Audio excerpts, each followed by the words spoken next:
discount, and then you got the furnishings at a discount. The house in Galveston, we paid $50,000 for it. It's now worth probably $350,000. We bought it right after Ike.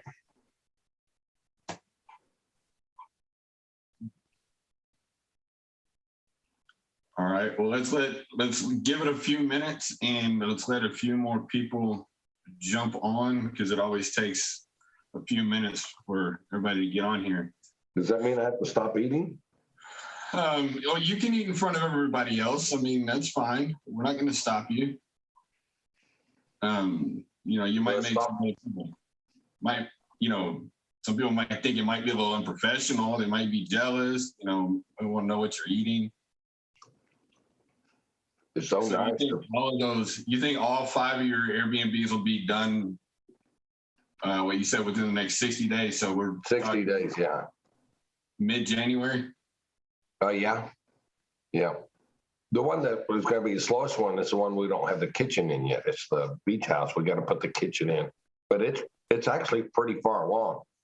The one realization I had is these things don't have to be perfect to get started. The thing with Airbnb, you can work on it. You got to get the right stuff done, but you don't have to get everything done. And I'm not one to be giving advice. I probably ought to make a journal and talk about all those mistakes. The number one mistake, I've already made this mistake so many times. I'm really not. I'm not going to be punished a lot by this mistake. Is taking my time. I'm not taking my time, because when you take your time, it just costs money. We had a person that was going to work with us, and she's not around. And it's like, we kind of waited, twiddling our thumbs, and I've got like $5,000, $7,000 a month in negative cash flow waiting for these things to get online. And it's like, I can't wait. If you want to be there with us, just you join. But the car's going and we're moving down the road. You can be in the car or not, but it's going down the road whether you want to be a part of it or not. We're doing this with or without you. Yes, it's happening. You want to be a part of it? Either get in or move out of my way, because I'm going to run over you. Well, that's what from what I understand, that's what we're going to talk about tonight. We can't wait for other people to give us our outcomes. Exactly. So let's go ahead. Let's jump right in. Welcome, everybody. This is our weekly live stream. We do this every Wednesday at 6 p.m. So mark your calendars. Tonight, we're going to be talking about how to stop being mediocre or stop accepting average. You've heard us recently talk about another acronym, AFO or MFO. It's another word. Like MFO. Was MFO a good improvement? Monster for outcome. Yes.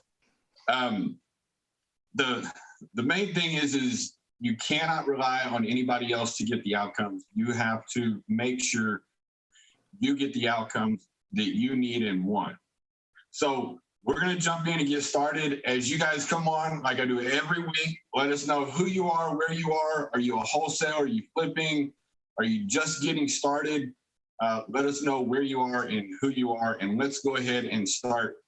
Also, grab a pen and paper, take some notes, and if you can, we'd like a volunteer that we've got 7 things that we're going to talk about tonight. If you could drop those in the comments, we would definitely appreciate that. And if Ray, one of the things that Ray likes to do is refer to resources like books or something like that. If you hear one of those, drop it in the comments. It doesn't help just you. It helps everybody that is watching live or comes back and watches the replay. It helps everybody. And that's what this group is for investors, by investors. And we want to make this a community and help as many people as we can. So the first thing we want to talk about on how to stop being mediocre. I want to talk about that chair. That chair looks awful comfortable. Are you going to be able to stay awake during the whole thing tonight? I sit in this chair every week when we do the live stream. You do? And I've never noticed it before? That's what happens when your eyesight improves. Mm-hmm. Yeah, pretty much every week it's this same exact chair. Sometimes it's another chair that's the same like this, just in a different room.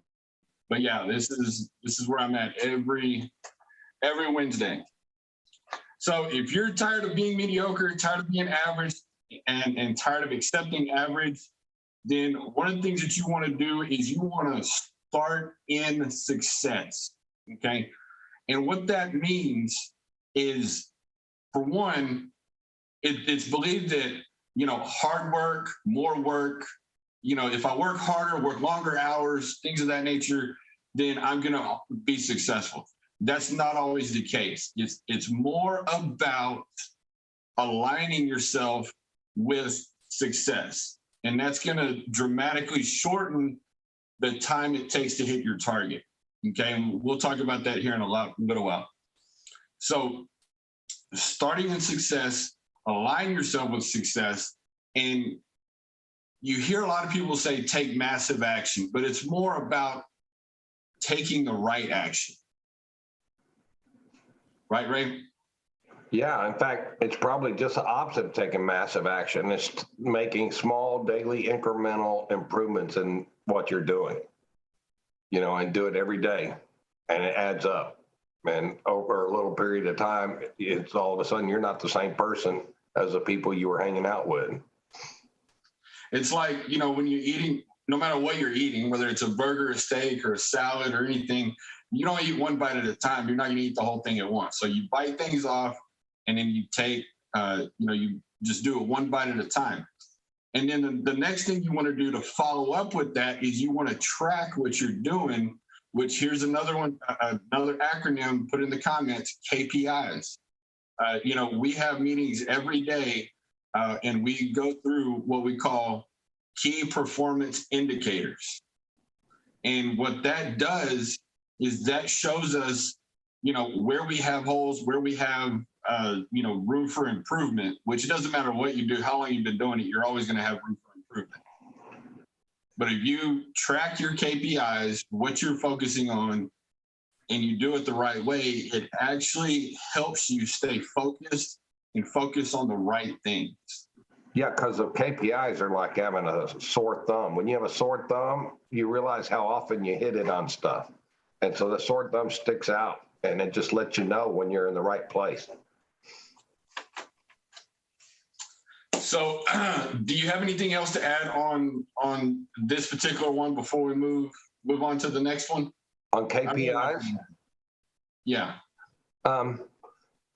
When we first started doing traction, we did KPIs. We did so many of them. But what's interesting is we didn't know how to do KPIs.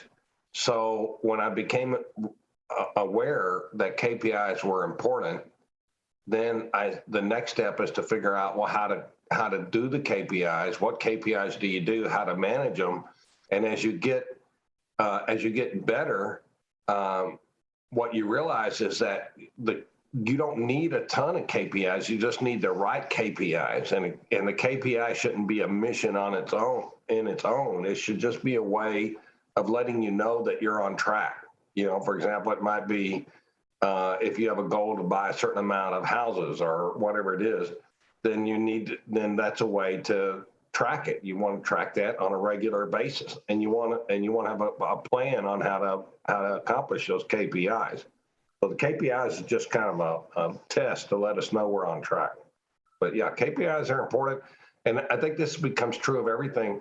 The more you realize what's important, the smarter you get, and the more knowledgeable you get, and the more you reach out to people around you and you say, well, what are you tracking? How do you track it? Why is this number important? Why is that number important? And the next thing you know, you're paying attention to the right numbers and the right amount of numbers, and not too many numbers. Too many is wrong also. Yeah, you can definitely. So again, KPI is key performance indicator. Okay. So the next thing I want you guys to write down is get out of your comfort zone. Okay. No matter what you're at, where you're looking, if your goal is to wholesale, no, that's good, but say, I want to buy and hold. Okay. If your goal is to wholesale 2 deals a month, no, make it, I want to wholesale 5 deals a month. If you want to flip 5 properties a year. No, make it 7 properties. Whatever your goal is, take it to the next level. Okay, bump it up, regardless of how, how many deals, what your goals are. Most time, and it's human nature, this is nothing negative. All this, what we're doing tonight is trying to get you in line for success. Okay, so wherever your goals are, push them up, think bigger, get out of your comfort zone, and then figure out what KPIs you need and take action, and take the right action, take smart action. Yeah. There's a thing called a BHAG, I guess it would be, BHAG, and that's big, hairy, audacious goal. And I think a lot of people, whether you make a goal or not, whether it's big or little, you're probably going to achieve it. So you might as well make it a big goal that's worth achieving. And you can break it down too. It doesn't have to be, I'm going to have 100 houses. It can be, I'm going to have 100 houses and I'm going to start the first year with 4. Second year, I'm going to double that. And third year, I'm going to double that. And that's practical. That's something that actually can be done. Yeah. And we actually, I think it was 2 weeks ago that we did our live training was all about goal setting. And we actually probably have a little bit more to talk about on goal setting coming up here shortly. But you can always, we'll put the links to that in the comments. Speaking of goal setting, just you're probably going to make us cover it, but don't wait till January 1st to set your 2022 goals.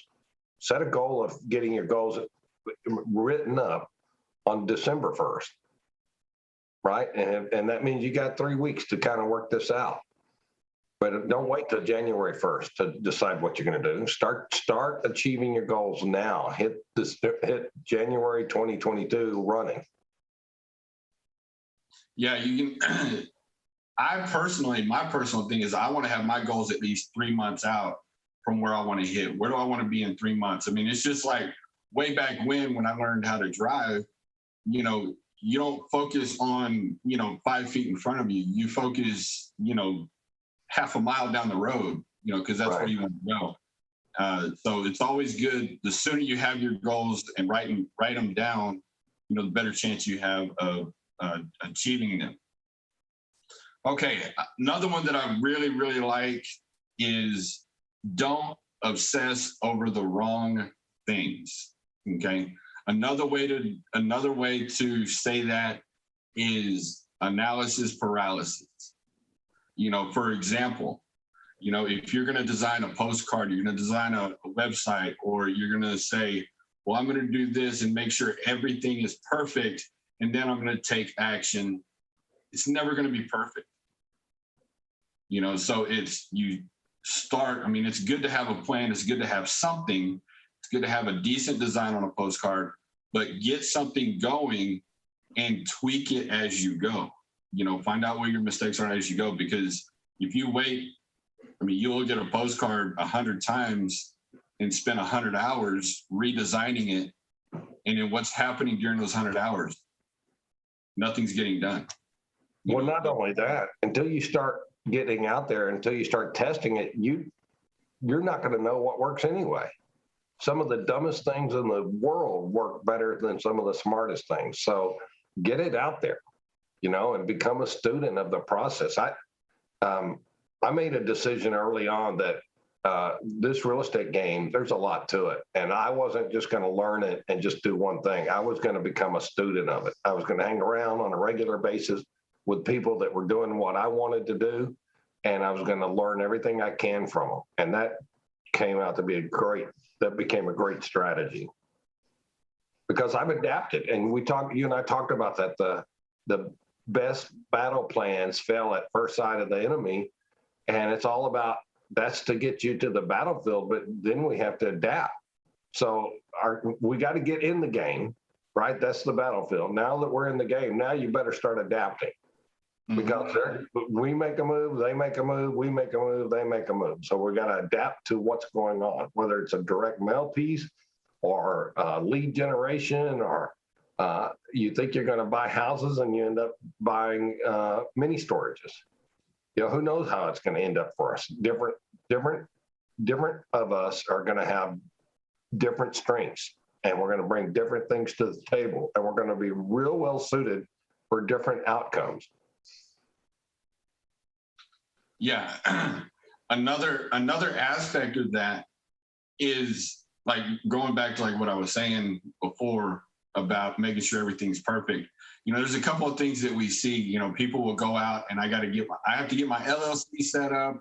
I have to get my attorney lined up. I have to, if I'm in a wholesale, I got to get my buyers lined up. I got to get my funding lined up. You can do that stuff as you go. The main thing is get out there, get your name out there. Hello world, I buy houses. My name is James. My name is Ray. And we buy houses. Let them know what you do. We solve real estate problems. That's the main thing, is to get out there and take action. So again, the title of that section was Don't Obsess Over the Wrong Things. Okay, go ahead and write that down. The next thing, I hope you guys are liking this. If you're liking it, hit the like button, hit the share button, give us a heart, give us a wow, drop a comment and let us know that you're liking this stuff, because this is what we're here for. We're here to help you be successful. Like we said at the beginning, we are a community for investors. So the next thing I want you to write down or drop in the comment is pick the right target. Okay, this is kind of goes back into goal setting a little bit, but pick the right target. Make it big and exciting, okay? Big and intimidating. And then go for it. You ask yourself, what is it that I want? And then try to start figuring out, how am I going to get what I want? And then go after it and go get what you want. I can tell you right now, Ray does that. Ray doesn't, he doesn't get what he wants. He's going to get it. If somebody doesn't give it to him, he's going to get it one way or the other. Isn't that right, Ray? I think so. In fact, I got to apologize to the people around me, because I didn't mean to run over you. You just happened to be in front of me at the wrong time. Yeah, and we tell you, don't worry about it, Ray. You're good. When you run over us, it's usually deserved. So we forgive you. Thank you. So pick the right target. Tell yourself, I'm going to make a game-changing deal this year. I'm going to do it. Find out who else is out there doing what you want to do. We're actually going to get into that on the last part of this coming up here in a few minutes. But Ray mentioned a few minutes ago, hang around the people that are doing it. Find out who's, where you want to be, and go hang out with those people. We're having our event. We have an event tomorrow night in San Antonio, and then we have an event in Houston on Saturday. And on Saturday, we have a panel that we're going to be interviewing. There's going to be 3 investors and wholesalers that we're going to be interviewing. And one of the common themes, I've been reaching out, and getting an actual bio of them. I know who they are. I've been around them, but I haven't really known a lot of the details of, how they got started. But the common theme that I've noticed is they started hanging around people that were doing this. They started hanging around RIAs. They started hanging around other, networking with other wholesalers, other people in business, and they started building those relationships with them. Yeah, one of those guys I was partners with for a little bit. We bought a few properties together.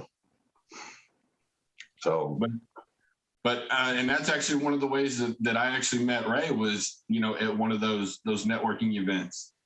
And we focus all the time in this business. It's all about relationships. So let's go on to the next one. And this one really does kind of hit home for me.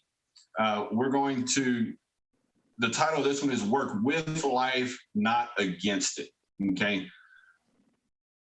I'm passionate about this one because life is going to throw you curveballs. Life is going to knock you down. Business is going to do the same thing. And my favorite piece of advice to give to people is when that happens, not if, when, just pick yourself up, dust yourself off, and keep moving in the right direction. Put one foot in front of the other. You also have to get up one more time. So if you get knocked down 7 times, you got to get up that 8th time. You know, I don't know how many of you guys know this. We talked about it a few times here, but I used to be a competitive bowler. I used to bowl in multiple leagues. I had my eyes set on the tour, and just that was my number one goal was to bowl on TV. And haven't made it there yet. It'll come back in the future. Maybe you will see me on TV, but there's a lot that goes into that. You know, I don't know if you've ever watched bowling on TV, but you'll see the guys, you know, their balls will go out and they'll hook and they'll come back. Well, there's a lot that goes into making that hook.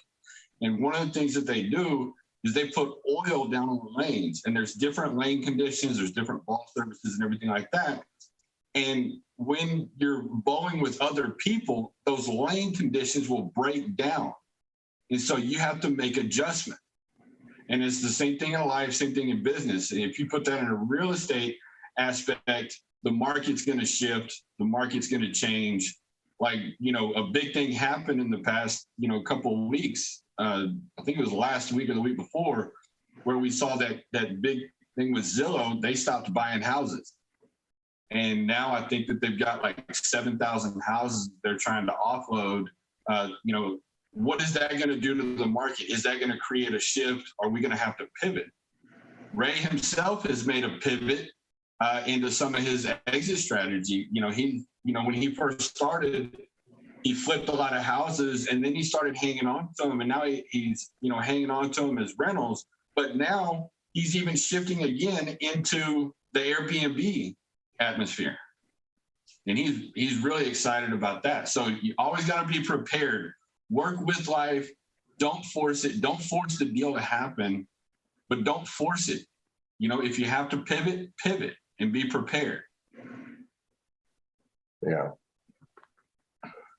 You want to add to that, Ray? Well, I mean, whatever it is you're going to do, you're going to have to adapt. You know, just growing up, right? You're as a teenager, you're different than somebody that's a preteen, and then you become a young adult, then you have kids, and we're constantly having to adapt. And I think sometimes people's lives, they get overwhelmed by it, and they don't realize how much power they have. I mean, you have a lot of power, and if you stay focused on a goal, that goal is going to find ways to get accomplished. In fact, what's interesting to me is that when I want something, I find ways for it to happen. And the next thing I know, I have people helping me do it. I mean, they just volunteer to help me do it. So I think if you have like a kind of a mission that you're on, you're going to find ways to get those things done. And then they'll throw things out there. They'll throw COVID out there. They'll throw rent relief out there. You know, we've collected a lot of money on rent relief. And if it wouldn't have been for rent relief, if we wouldn't have made that change to get that rent relief money, it would have had a really bad impact on us as landlords. So we had to constantly be keeping our nose to the grindstone, our ear to the rail. And I think that's the power having RIA groups, because you can find out, you know, it's in this case on the rent relief, a good buddy picked up the phone and said, Ray, you need to be doing this. Are you doing this? And I said, no, we're not doing it. Tell me more. And he just broke it down, gave me a blueprint of exactly how to manage it. And it turned out to be, hold on a second. It turned out to be a wonderful blessing that he did it. But until you get into solving problems, you're not going to solve a problem, and you're not going to learn, and you're not going to grow because you're not trying to solve problems. The only ones that really grow are the ones that keep struggling and keep trying to overcome problems. Yeah, the more problems you can solve, the better you're going to be, the more deals you're going to do, the more money you're going to make, the more successful you're going to be. So Yeah. we've got one more topic to get into, and I saved the best for last. I think I did anyway. But if you have any questions, drop a comment and ask your question. We have our producer, Hal. He can let me know. I know we got a couple of Facebook groups streaming here and then also on YouTube as well. So Hal, if you can help me out, if there's any questions in regards to, like how do I get started? Where do I get started? Or I'm stuck, I'm struggling, or anything, ask your questions. That's what we're here for. We're going to open it up for questions here in a few minutes. So be thinking of those. But before we get into the next topic, I got a couple of questions for you. Are you tired of average? Are you wanting to achieve greatness? If you are, then comment below success, and one of our team members will reach out to you. You can set an appointment, and we can get on a free, just a short few minute game plan call and help you get going, help you get in the right direction of where you want to go. So again, that key word is success. Drop it below in the comments. So the last thing that we want to talk about tonight, as far as this topic goes, is you are in control. Okay. We have our radio show every Saturday, and this past Saturday we did have a special guest on who's also going to be at our event on Saturday. And this gentleman, has really demonstrated, himself being in control. He started out, he did, not too long ago, early on, he did some time in prison, and he found himself. And one of the key things when we were talking to him, he said something really key, and he started controlling the voices he was listening to. He didn't let the garbage out there. He didn't let the world, he didn't let all of this stuff that's going on. He didn't let that bother him. All the people that told him he can't do it, he's a criminal, everything like that. He tuned all that stuff out, and he's like, look, this is not where I want to be. This is not what I want my life to be. So I am taking charge of my life, my destination, where I'm going, and I am only going to listen to the people that are going to push me in the right direction. It was something he said in there is he was with a guy who had 5 lifetime sentences. And he said he met that guy, and it kind of became a mentor to him. And he realized that he was accountable for how he thought and how he behaved. And this mentor really showed him that. And I think probably Robert, the guy that's going to be at our meeting, was probably mad at the world, right? He's probably mad at the world and was blaming other people. And I'm just guessing because Robert's a great guy. But his mentor came along and said, no, you are in control of your own destiny. You can decide how you live the rest of your life. And that really meant something to me. And I think when Robert probably felt like I think he wanted to believe him or really did believe him, and he decided to follow that path. And now Robert's an example of what a person can do when they listen to who they want to listen to, when they control the messages they hear. It's so easy for us to be negative about people. If somebody cuts you off in traffic, that's negative, and you think bad thoughts about that person, that's a decision you're making. You're letting somebody poison your thinking, and you can't do that. You have to stay in control of what you think about, how you think about other people, and you can't be mad at the world, right? When you're mad at the world, it's not a good outcome. You got to be happy that you're in a great place like this, and that it affords us so many opportunities to do great and wonderful things. And we don't have time for the poison. A few times over the years, my friends have had the opportunity, and some have taken it, some asked my opinion. They've had the opportunity to get in long legal entanglements, and it's almost never worth it. I mean, the dollar amount is not worth the loss in your psyche. It's not worth that negativity that it brings to the table. So we have to control how we feel things. We have to control how enthusiastic we are to take on the new day, not be afraid of it or not be worried about it or not run from it. And I think if you attack your problems, you're going to regularly be enthusiastic about outcomes. You're going to believe you can get these outcomes. And that's the key. Once you believe you can get the outcome, you're going to find that you're not going to settle for anything else. Mm-hmm. And sometimes it could be the small things that can have the biggest impact. You know, we were in our meeting yesterday. It was yesterday. We have our long, you know, what we call level 10 meeting on Tuesdays. And, you know, Sharon said something yesterday that, you know, it didn't click right away, but, you know, what she said was, get up about every 20 or 30 minutes, or get up every so often and go walk around. You know, and I got thinking about that, and I was like, you know, that's a good idea, because if you get involved, you know, you get into something, you get dialed in, you know, who knows, you might get frustrated, you know, this is not working, or I'm stuck.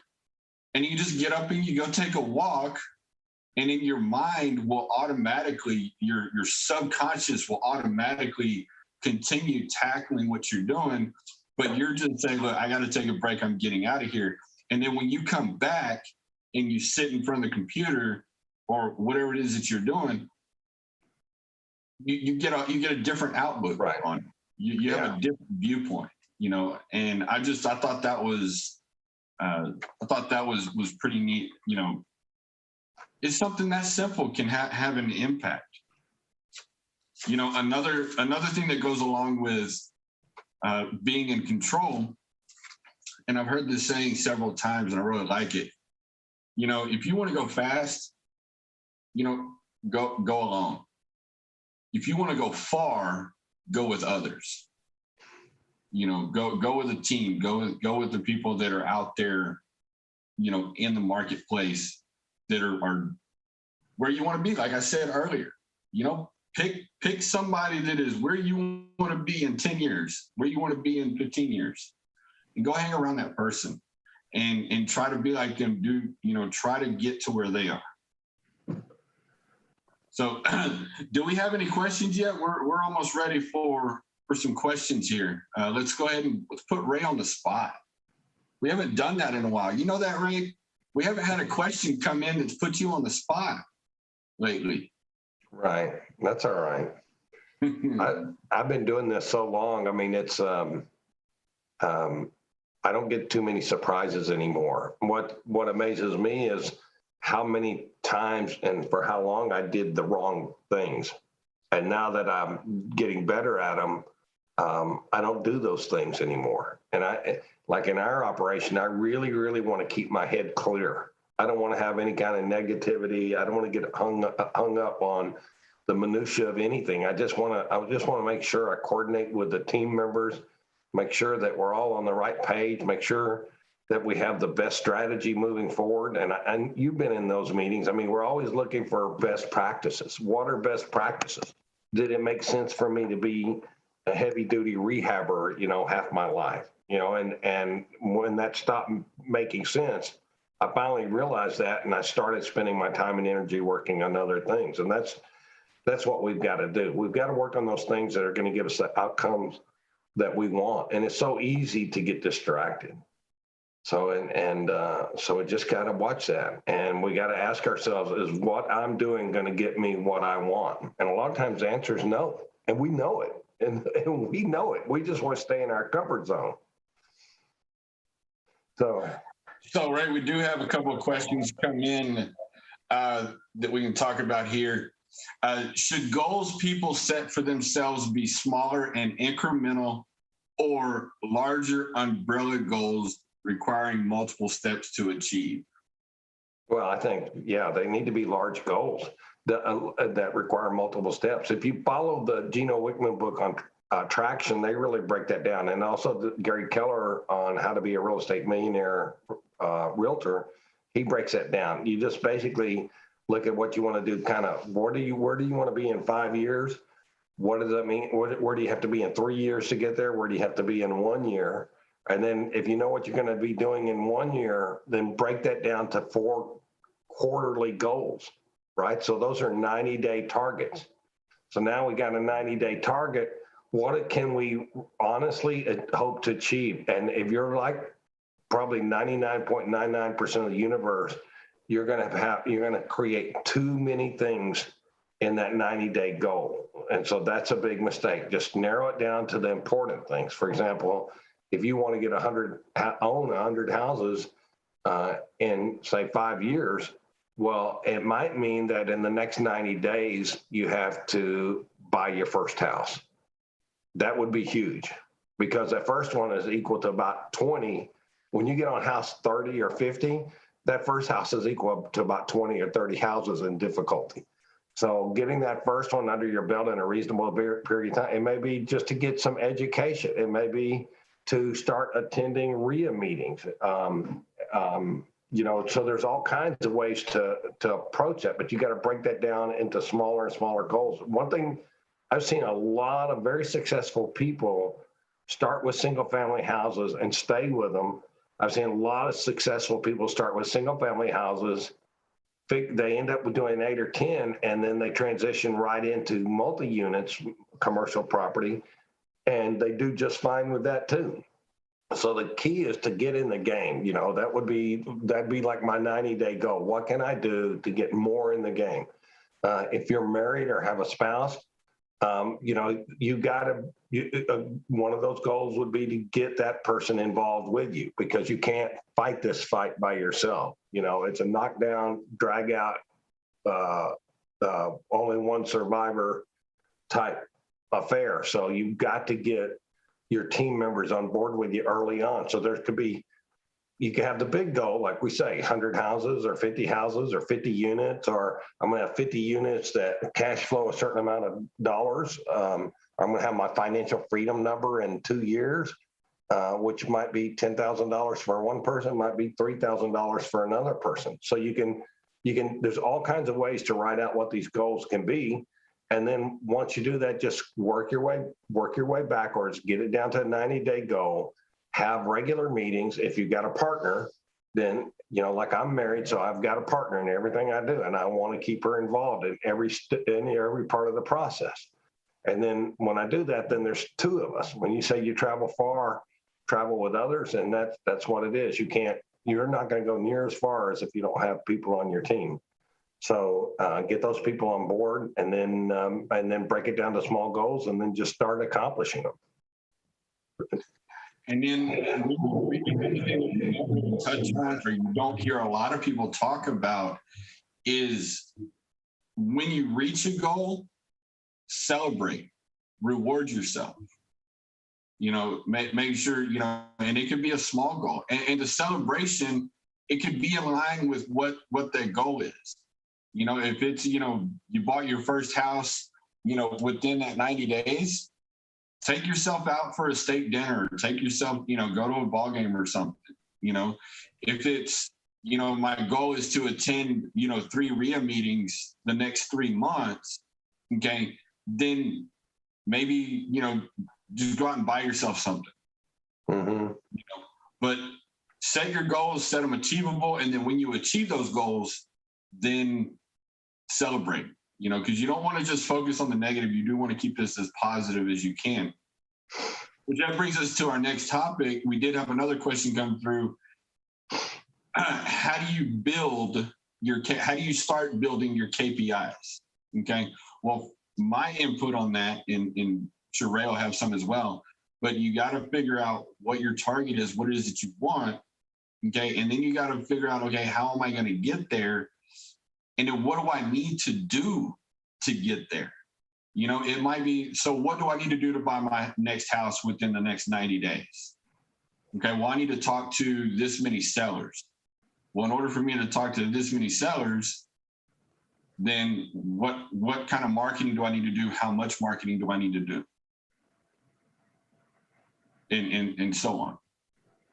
Yeah. So for example, in every community, there's lists that are motivated sellers. So if you can work with motivated sellers, your conversion rates are going to be a lot higher. So if you're going to work with motivated sellers, find those motivated sellers, start talking to them. The good thing about real estate is that it's never static. It's either making you money or it's costing you money. And more people than not are losing money when they, well, in fact, anytime you have a non-performing piece of real estate, it's taking money off the value of that property. So if that value of that property is 100,000, if it doesn't perform for a month, then effectively it's now worth 98,000 or 97,000. Now there's some, you could say, well, what about appreciation? Yeah, so we are in extraordinary appreciation times, but these assets that aren't performing are liabilities. And so that's what creates motivated sellers. So let's say that you become aware that if you start hanging out with people, they're going to say, no, you got to deal with motivated sellers. You got to create the motivated seller list. And then once you do that, you've got to have conversations with these people. It could be, it could be remote voicemail. It could be cold calls. It could be text. It could be direct mail. But you got to start talking to people. And then now all of a sudden you're saying, okay, wait, I got to figure out what a motivated seller is. Now I got to figure out how to talk to them. And then once you start doing that, those are KPIs, right? Like I've got to talk to 100 people. And you're going to reach out and you say, well, Ray, how many people do you have to talk to on a motivated seller list before you get a deal? And I might say, well, when I first started, it was 100. Now it's like 10. Okay. So that's, you got to say, if you don't have the experience, you're going to have to say, well, then that means I got to talk to 100 people. Right. So that's your KPI. And then you're going to say, well, what period of time am I going to do that in? Am I going to do that in a week? Am I going to do that in 30 days?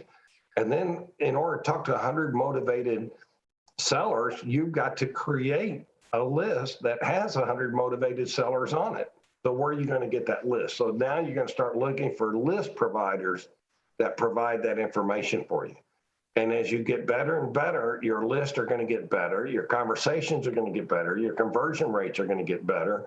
And that's how you do it. And these, when you say, how do you start building your KPIs? That's assuming that you want to buy more real estate. It might be that you, let's say that you want to do Airbnbs. Well, it might be that KPI might be what is the rate of, what's your rate of return on your investment, or what is the times the rent that you get with an Airbnb. So that would be a KPI. So for example, am I getting 3 times the market rent per month? Once you start looking at that KPI, guess what the next question is? You say, well, okay, I'm going to go for 3. Well, when you hit 3, guess what you're going to do? You're saying, well, what would it take to get to 5? And what you might find out is, I got to sell this property because this dog won't get there. And guess what? You'll be selling that property, right? So the KPIs are going to guide you and help you do what you need to do to be successful. And you're going to, when you start becoming mindful of these KPIs, you're going to start asking other people, and you're going to be sitting in a room and you're going to be coming up to somebody and you're going to say, well, what do you get on your Airbnb? And he says, oh, I get 4 times rental. And you might only be getting 2 times rental. Well, all of a sudden that just opens the floodgate. If I was getting the 2 times rental, I would not let you leave my site until I figured out how you're getting 4 times the market rent and I'm getting 2 times the market rent. And when you start setting these KPIs, you're going to develop your own KPIs. So I guess I know with our students, what we do is we try to sit down with them and say, okay, tell me what you want. And I know good and well it's going to change, right? But I say, tell me what you want to do right now. So then we go back later and we come up with a plan on how to do that. And we give them some goals to look for and some goals to try to achieve.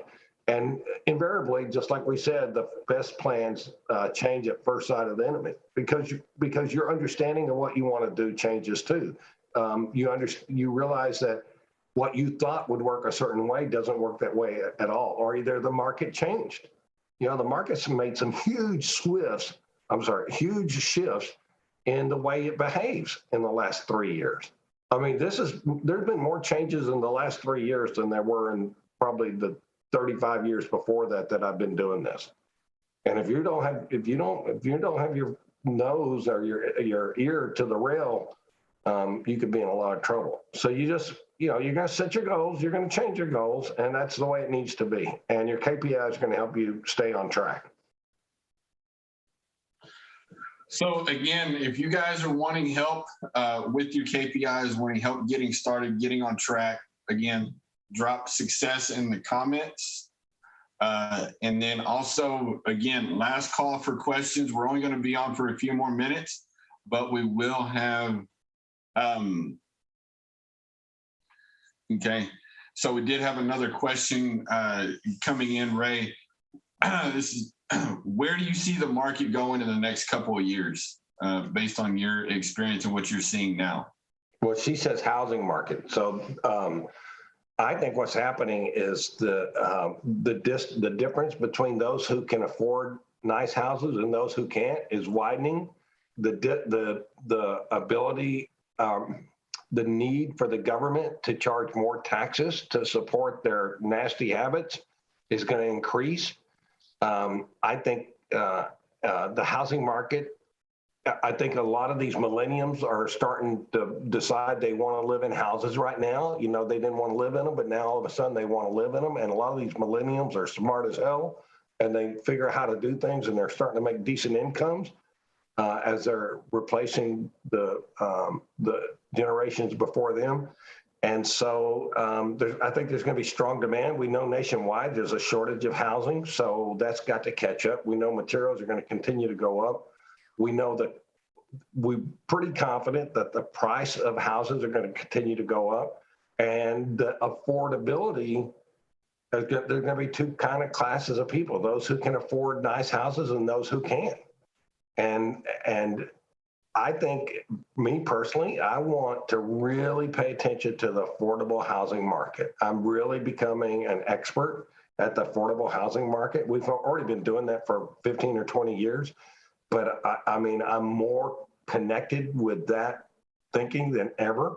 You know, people are changing the way they live. You know, I mean, if you look at the number of RVs, there's a lot of people that live in RVs as permanent housing right now.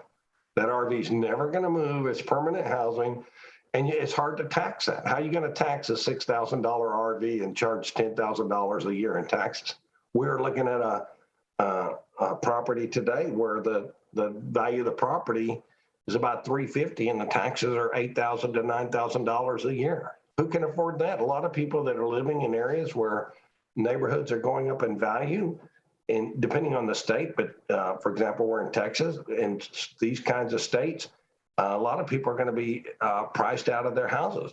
They're not going to be able to afford the taxes on their houses, and a lot of these people are going to say, you know what, I'm going to downsize. I'm going to go to a smaller house.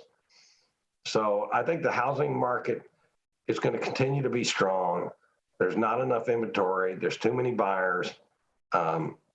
You know, unless our economy collapses in some weird way, I think or if the interest rates go up. You know, if the interest rates go up, then the values are going to go down. That's just the way it works. I was just thinking, what about interest rates? What do you think is going to happen with interest rates, and what kind of impact does that have? Well, they're stable right now. I mean, if you look at the 10-year T-bill, that's the best indicator of what the interest rates are going to do in the near term, and they're real stable. So right now, people can afford a lot more houses, and that's one of the biggest reasons why house prices have dramatically jumped. I mean, that's why across the board we're having 15 and 20% appreciation.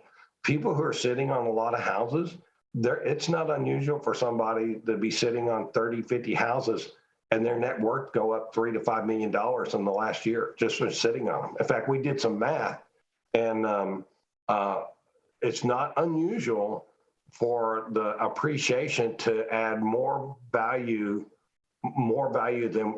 dollars to your net worth than the rental income. But I mean, I hope you understand that. But you know, people are getting maybe $1,000, $1,500 a month in rental income, but they're getting $2,000, $3,000 a month in appreciation because they're sitting and staying on these assets. These guys that are wholesaling properties, they're sucking wind now. You know, we've been telling them for years and years and years, you want to be a wholesaler, that's how to get in the game. But if you stay as a wholesaler, that's on you, because we've told you never stay in wholesaling. You know, let it be a part of what you're doing, but you better learn the tools that it takes to to figure out how to hold on to these assets. So a lot of people are being made millionaires right now just because of the increase in the value. Yeah, we want to definitely, we're not against wholesaling, but we want to make sure that we're only doing it when it's necessary. Because certain times, it can be. For example, if you get a house that's got a really bad foundation, like we did one several years ago where it was a horrible foundation, and we just didn't want to go through that and have that on our, conscience and our clock. And so we ended up wholesaling that, and we actually made a pretty good assignment fee on that. Yeah. So sometimes it does make sense. Well, you want to hold on to good assets. There are good assets that you want to hold on to. If you're trying to buy a house that the highest and best use of that house is to raise kids and to have pets, you wouldn't want to buy a house on a busy street. But if, on the other hand, you were trying to get the highest X factor, rental factor for an Airbnb, you might want just the opposite, because that house on a busy street is going to be 25% cheaper than the one in the middle of the subdivision, and it's not going to be affected by Airbnb. Same with a flood house. Is a flood house really going to be affected by an Airbnb? So probably not. So all of a sudden we can buy these assets that maybe need a little bit more work, but they don't have as high of a top end value, but they have the ability to bring massive income, monthly income in. That's what I like about the Airbnb. The reason we're moving these 5 houses, we're going to try to do it in 60 days. We're moving 5 houses. We've never done Airbnb, but we're going to move 5 houses into Airbnb. And the whole bottom line, as far as I'm concerned, I'm a buy and hold guy. And the way I look at it, it's just another way to hold on to that asset until it's paid for. And really, I don't even want the income. I mean, I just want the debt to go away. Now, some people, they're at a different part of their life and they want the income. But right now, I just want to get rid of debt. You want me to hold some of that income for you, Ray? Do what? You want me to hold some of that income for you? No, because it's all going to. My wife is double paying all mortgages right now. All right, guys, we got literally just a couple of minutes left, maybe up to 5 minutes. But if you got any more questions, submit them. I want to take this opportunity and let you know again more about our events and what we have going on. Tomorrow evening in San Antonio, we have Robin Thompson coming into the Alamo Ria in San Antonio, and she's doing a presentation. So if you're in or around the San Antonio area, I would get over there and be there tomorrow. We'll put the link. Let me say a couple words about that. That's alamoria.org, and you can go there and register. And lunches or dinners on us. And so if you get there like about 6 o'clock, people start networking and having a good time. About 7:30 or so, Robin will start talking about rehabbing. She's the queen of rehabbing, and I learn something from her every time I listen to her.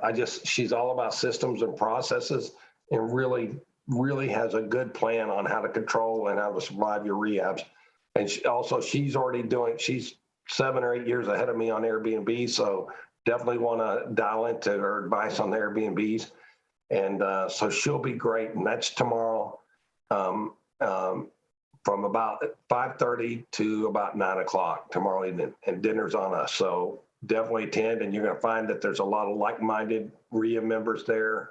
That some of them are very advanced, some of them just started yesterday, and some of them are thinking about starting tomorrow.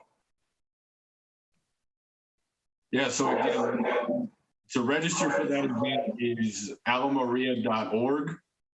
You can find the information. It's right there on the homepage, the front page, and you can sign up for that. If you're in the Houston area, we would like to see you this coming Saturday. We'll be there. Doors will open at 8:30. We're going to be over near the Galleria area off of 610. And where you go to find information for that is massivepassiveshow.com. themassivepassiveshow.com. That's the title of our radio show, which also happens on Saturdays. You can see that on YouTube as well. And you can get all of our information from that website that I just put. And I believe our producer, Hal, will put that in the comments. And there we'll have breakfast tacos if you get there before they're all gone. If you get to them before James, you got a chance. But if James gets to it, you're on your own. I promise I will share. Okay. Breakfast tacos, those are some of my weak points, but I will share if you get there early. So we got a panel there. That's going to be a panel of investors and just some of the things, the lessons they learned, and we'll be asking them very specific questions and taking questions from the audience. And the three of them all three are coming from different places, and it's kind of neat to see how they solve problems. They're coming from different places and they're in different places. And when we say that, we're not exactly talking physical places. We're talking about, along their real estate journey. We've got a guy that's been doing it, 8 years. We've got another guy that's doing like 10, 15. Another guy just started a few years ago and is already super successful. All of them are really successful and they're great guys. We know them. We have great relationships with them. And so we know that you guys will have a lot of fun. So check out our website, check out the alamaria.org, the massivepassiveshow.com, and then, subscribe to our YouTube channel. And we've got tons and tons of videos. We have more coming. And in fact, we do have we just did a walkthrough recently that we did. We got a video up there of a fire damage rehab that we have going on right now. So I would check that out. So with that note, I'm out of. There was one more question. Did you want to answer that question? I didn't see that come through, but yeah, if you got a couple of minutes, the question is, with all the question marks over using retirement accounts for real estate investing in the future, would you suggest more JV and or third-party investors until that clears? I wouldn't. I would go full speed ahead, just like Hal and I were saying, full speed ahead, damn the torpedoes. The changes they were talking about making, it sounds like they've dialed those back. There's millions of mom and pop account holders in these retirement accounts, and there's a whole lot of votes at stake. And on top of that, all these congressmen are using the same things that we're using. We've learned how to use what they're using.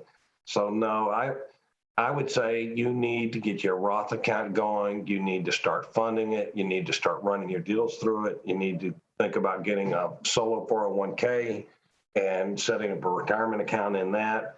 There's so much out there, and there's, it is kind of a hassle to learn this process and learn how this works, but this is not new territory anymore. There's so many smart people probably sitting right next to you who know how to put these deals together and make them work.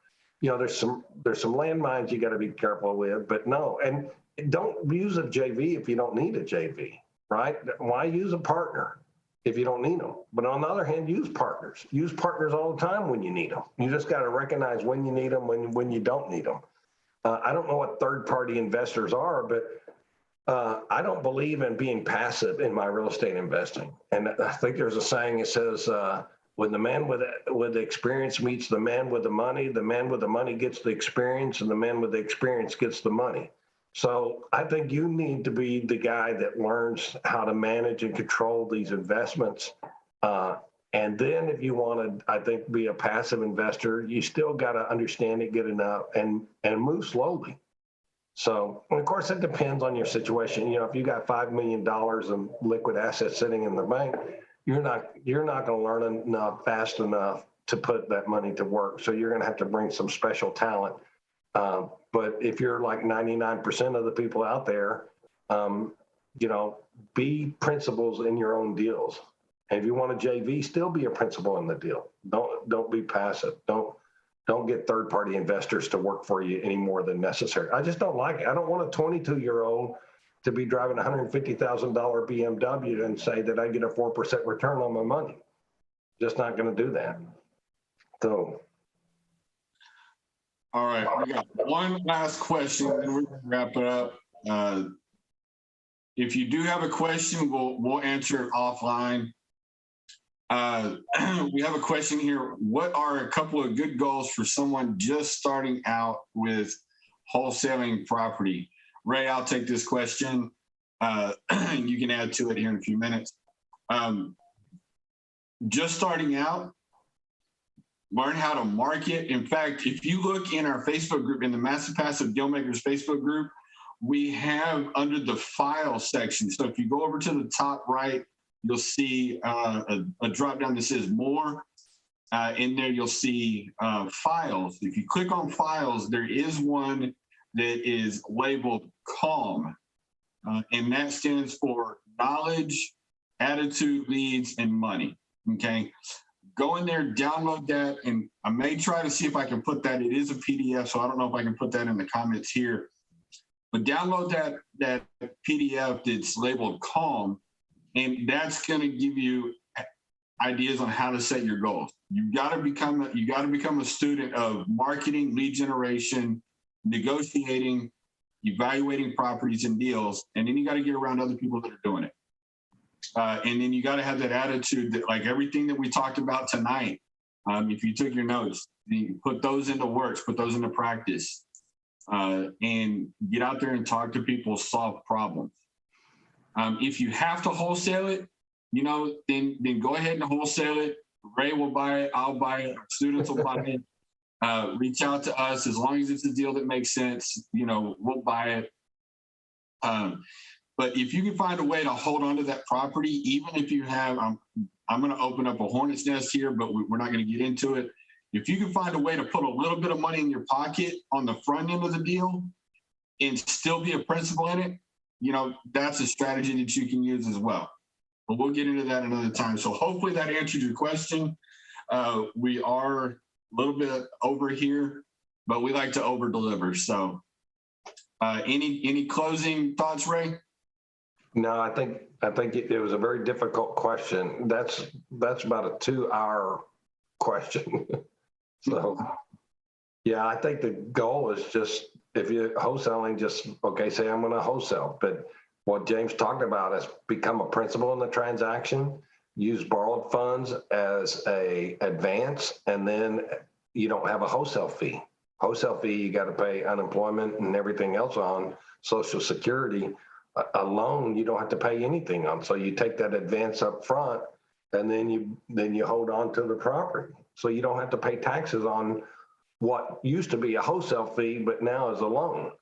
So there's some definite ways to put this together, and it's just calling these things different things and holding on to them. And you immediately can become a buy and hold person on your very first deal.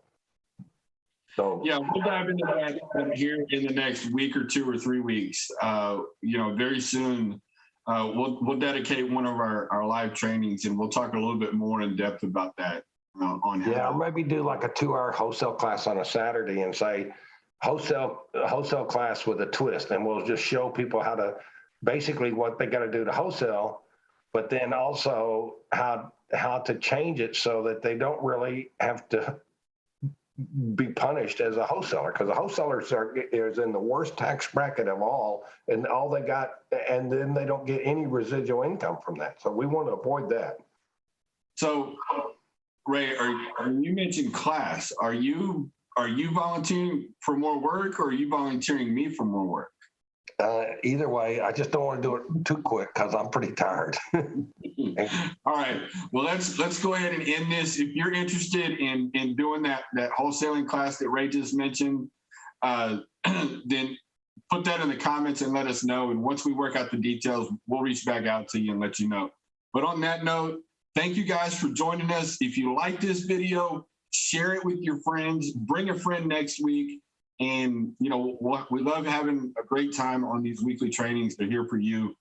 And we will see you guys tomorrow or Saturday or next Wednesday, but we will see you guys soon.